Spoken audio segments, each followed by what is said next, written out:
سب سے پہلے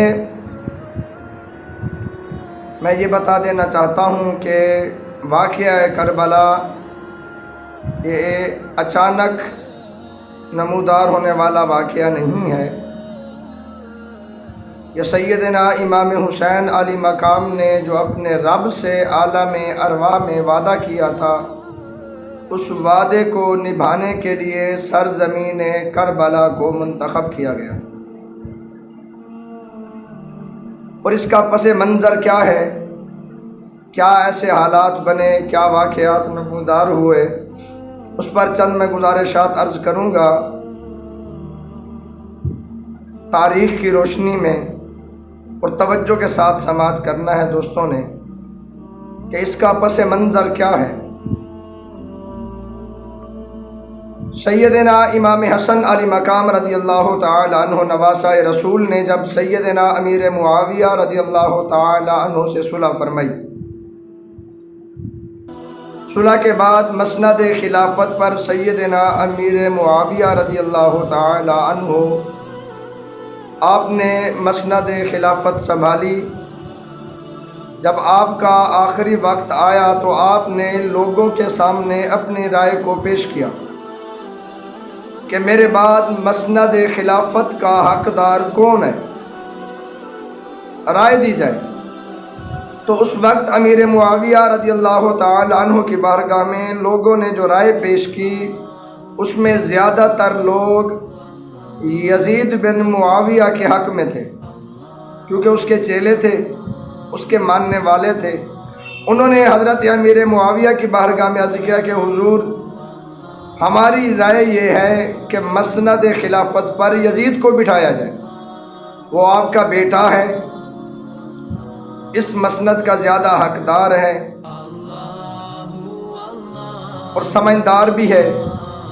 تو سیدنا امیر معاویہ رضی اللہ تعالی عنہ نے لوگوں کی رائے کو سنتے ہوئے آپ نے اپنے بیٹے یزید بن معاویہ کو بلایا۔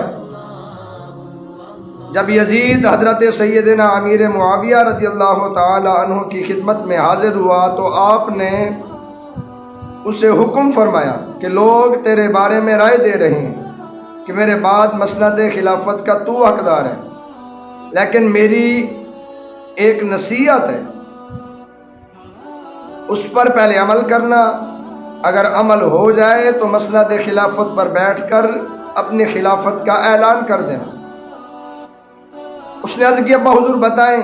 تو سیدنا امیر معاویہ رضی اللہ تعالی عنہ نے ارشاد فرمایا کہ اپنی خلافت کو 3 لوگوں کے سامنے پیش کرنا۔ توجہ کے ساتھ میری بات سننی ہے۔ مجھے وہ شہادت نہیں آتی کہ جو بازاری ملا بیان کرتے ہیں، میں حقائق کے سامنے جو میں نے پڑھا ہے، کتب تاریخ کے متعلق جو میں نے پڑھا ہے اسی متعلق میں بتا رہا ہوں۔ باقی یہ مجھے ہے ہو والی یہ شہادت مجھے نہیں آتی۔ تاریخ کے متعلق جو ہے میں وہ بتا رہا ہوں، توجہ کے ساتھ سماعت کرنی ہے۔ آپ نے فرمایا 3 لوگوں کے سامنے اپنی خلافت کو پیش کرنا۔ اگر وہ 3 لوگ تیری خلافت کو قبول کر لیں، تیری خلافت کو مان لیں، تو تو اعلان کر دینا اپنی خلافت کا۔ اس نے عرض کیا، ابا حضور بتائیں وہ 3 لوگ کون سے ہیں؟ تو سیدنا امیر معاویہ رضی اللہ تعالی عنہ نے سب سے پہلا جو نام لیا، توجہ کے ساتھ سنیں، سب سے پہلا جو نام لیا وہ حضرت سیدنا امام حسین کا تھا۔ سبحان اللہ۔ آپ نے فرمایا سیدنا امام حسین کے سامنے اپنی خلافت کو پیش کرنا۔ اگر وہ تمہاری خلافت کو قبول کر لے، تمہارے حق میں اپنی رائے کو پیش کر دیں، تو اپنی خلافت کا اعلان کر دیں۔ دوسرا، آپ نے فرمایا عبداللہ بن زبیر، یہ حضرت سیدنا صدیق اکبر رضی اللہ تعالی عنہ کے نواسے تھے، ان کے سامنے پیش کرنا۔ عبداللہ بن عباس کے سامنے پیش کرنا۔ فرمایا ان معتبر لوگوں کے سامنے اپنی خلافت کو پیش کرنا۔ اگر یہ لوگ تیرے حق میں گواہی دے دیں، تیری خلافت کو قبول کر لیں، تو مسند خلافت پر بیٹھ کر اعلان کر دینا۔ سیدنا امیر معاویہ رضی اللہ تعالی عنہ کے وصال کے بعد یزید بن معاویہ کو پتا تھا، وہ لعین جانتا تھا، مردود جانتا تھا کہ حسین کبھی میرے حق میں گواہی نہیں دے گا، کیونکہ اسے پتا تھا کہ میں شرابی ہوں، میں فسادی ہوں، میرے کام اچھے نہیں ہیں، کبھی بھی حسین میرے حق میں گواہی نہیں دے گا۔ حضرت سیدنا امیر معاویہ رضی اللہ تعالیٰ عنہ کے وصال کے بعد یزید بن معاویہ نے مدینہ شریف کا جو گورنر تھا ولید بن عقبہ، اسے خط لکھا کہ سیدنا امام حسین کو بلاؤ، اسے میری بیعت کا کہو۔ یہ میں پس منظر بیان کر رہا ہوں کہ واقعہ کربلا کیسے رونما ہوا۔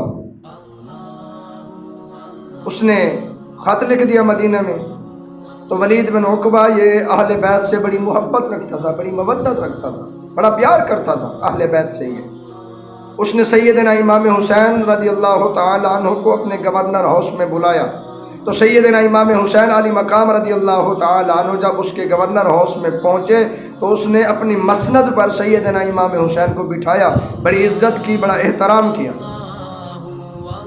جب سیدنا امام حسین علی مقام رضی اللہ تعالی عنہ بیٹھے تو اس نے یزید کا خط سیدنا امام حسین کے سامنے پیش کیا، تو سیدنا امام حسین علی مقام رضی اللہ تعالی عنہ نے جب یزید کا خط پڑھا تو آپ نے فوراً ہی یہی الفاظ کہے۔ آپ نے ارشاد فرمایا حسین کبھی بھی یزید کی خلافت کو قبول نہیں کرے گا۔ آپ نے فرمایا کبھی بھی حسین یزید کی بیعت نہیں کرے گا۔ اور یہ بھی یاد رکھیں، باتوں کو یاد رکھنا چاہیے، ایسا نہیں کہ آپ وہ بازاری ملاؤں کو سن کر جو کانوں میں ہاتھ رکھ کے بس شروع ہو جاتے ہیں، چیخے مارتے ہیں، ایسا کام نہ کیا کریں، تاریخ کو پڑھا کریں، سمجھا کریں۔ یہ جو جنگ ہوئی ہے یزید اور سیدنا امام حسین کے درمیان، یہ کفر و اسلام کی جنگ نہیں تھی۔ یزید تو مسلمان تھا، وہ تو پکا نمازی تھا۔ یہ کفر و اسلام کی جنگ نہیں تھی، یہ جنگ تھی حق اور باطل کی، اور حق پر تھے سیدنا امام حسین، اور انہوں نے حق پر ڈٹ کر مقابلہ کیا اور بتایا، امت تک پیغام پہنچایا کہ حالات جیسے بھی آ جائیں باطل کے سامنے کبھی جھکنا نہیں ہے۔ یہ سیدنا امام حسین کا درس تھا۔ اس نے جب خط دیا تو سیدنا امام حسین نے انکار کر دیا۔ جب آپ جانے لگے تو ولید بن عقبہ کی بارگاہ میں ایک بدبخت بیٹھا تھا، عبد الملک بن مروان۔ اس نے ولید بن عقبہ کے کان میں کچھ کہا، کچھ باتیں کی اسے نہ جانے دیں، زبردستی سے یزید کی بیعت قبول کرائیں۔ تو سیدنا امام حسین علی مقام جوش میں آ گیا۔ آپ نے فرمایا اوے ابن مروان، اس کے کان میں کیا کہتا ہے؟ اگر تیرے میں جرأت ہے تو حسین کے مقابلے میں آ۔ سیدنا امام حسین علی مقام رضی اللہ تعالی عنہ نے جب اسے یہی کہا کہ میں یزید کی بیعت ہرگز نہیں قبول کروں گا، انکار کر دیا۔ آپ چلے گئے، آپ اپنے گھر والوں کے سامنے یہ معاملہ پیش کیا، عبداللہ بن زبیر کے سامنے یہ بات پیش کی، اور باقی صحابہ اکرام کے سامنے یہ بات پیش کی، اور انہوں نے جو رائے دی، انہوں نے کہا حضور آپ یہیں رہیں، ہم مکہ سے، ایران سے، عراق سے صحابہ کو، لوگوں کو بلاتے ہیں اور ان کے سامنے یہ رائے رکھتے ہیں، اور اس کے متعلق ہی ہم آگے چلیں گے، کیا کام کریں گے۔ تو پیارے آقا صلی اللہ علیہ وآلہ وسلم کے اس نواسے نے فرمایا کہ میرے محبوب نے فرمایا تھا کہ ایک شخص ایسا ہوگا جس کی وجہ سے مینڈھا، حضور نے بیان فرمایا کہ جس کی وجہ سے مدینہ طیبہ میں خون بہے گا۔ تو سیدنا امام حسین نے فرمایا وہ مینڈھا میں نہیں بننا چاہتا۔ تو انہوں نے لوگوں نے عرض کی حضور آپ کیا کریں گے آپ؟ تو سیدنا امام حسین نے ارشاد فرمایا کہ میں مدینہ چھوڑ رہا۔